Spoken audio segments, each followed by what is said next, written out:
You're watching 48 Fastcast. Good Tuesday afternoon, everyone. I'm Liz Hurley with your 48 Fastcast. This is our digital newscast where we bring you the top stories in under 10 minutes. Let's get right to it and head out to Utah, where we are learning the charges brought against the suspected shooter in the death of political activist Charlie Kirk. Just minutes ago, the county attorney there announced that Tyler Robinson will face an aggravated murder charge for Kirk's death. This comes almost a week after Kirk was shot while speaking at an event on the campus of Utah Valley University. The prosecutor says Robinson left DNA behind on the gun that authorities say was used in that shooting. The charge of aggravated murder means Robinson could face the death penalty if convicted. I do not take this decision lightly, and it is a decision I have made independently as county attorney, based solely on the available evidence and circumstances and nature of the crime. In addition, Robinson is charged with felony discharge of a firearm, obstruction of justice, and witness tampering. These charges come just hours before Robinson is set to make his first court appearance. An investigation currently underway at home in Huntsville following a deadly shooting on Binford Drive. Officers were called to the scene earlier today where they found two men with gunshot wounds. One was pronounced dead on scene, while the other was taken to the hospital. As of right now, the names of those victims have not been released. No word yet if any arrests are being made in connection to this shooting. WAFF 48's Faith Delp will have more details on this case coming up today at 4.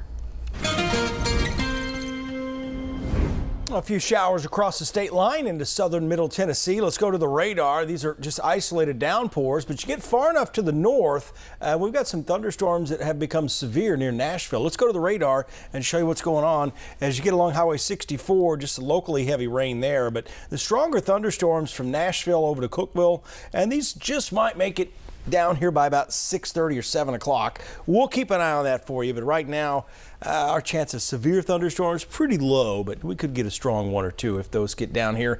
Parkway looking good right now. It's 89 degrees. Temperatures pretty much where we thought they would be for this time of day. 92 in Athens, 91 in Muscle Shoals, 91 in Albertville. Here's your 3-day forecast. 90 tomorrow. I think we'll see a morning round of scattered showers, maybe a thunder shower, and then late afternoon looks okay. 92 Thursday, 93 Friday. Even though you see that chance of rain, it's not for everyone. Most of us will be on the dry side for at least another week. A former Franklin County daycare worker received her sentence after being convicted in an infant's death. Peyton Gann was sentenced to a 20-year split sentence for the death of Autumn Wells at the Tiny Tigers daycare, but she will only need to serve 6 years behind bars. Once she's completed her 6 years, she'll serve 5 more on supervised probation. WAFF 48's Aria Pons was at that sentencing and will bring us more coming up in our early newscasts. The Lawrence County Public Library is planning to upgrade the facility for the first time in more than 50 years, but it doesn't come without some challenges. We'll tell you more after the break.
Leaders in Lawrence County are drawing up plans to upgrade the public library there, but there are some hurdles in the way.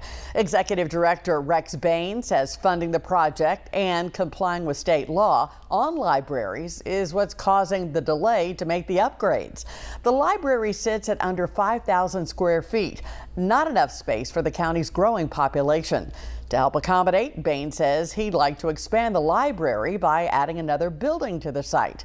This new building would include a multi-purpose room, which could help alleviate the problem with limited space. We've known that we were woefully undersized, and the biggest need we see is programming space. We can't do events like we would like to do with the space we have.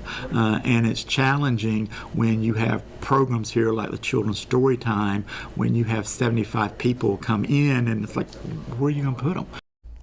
Bain adds the additional space would allow the library to hold community events like movie nights. Now, your first alert weather with Chief Meteorologist Brad Travis.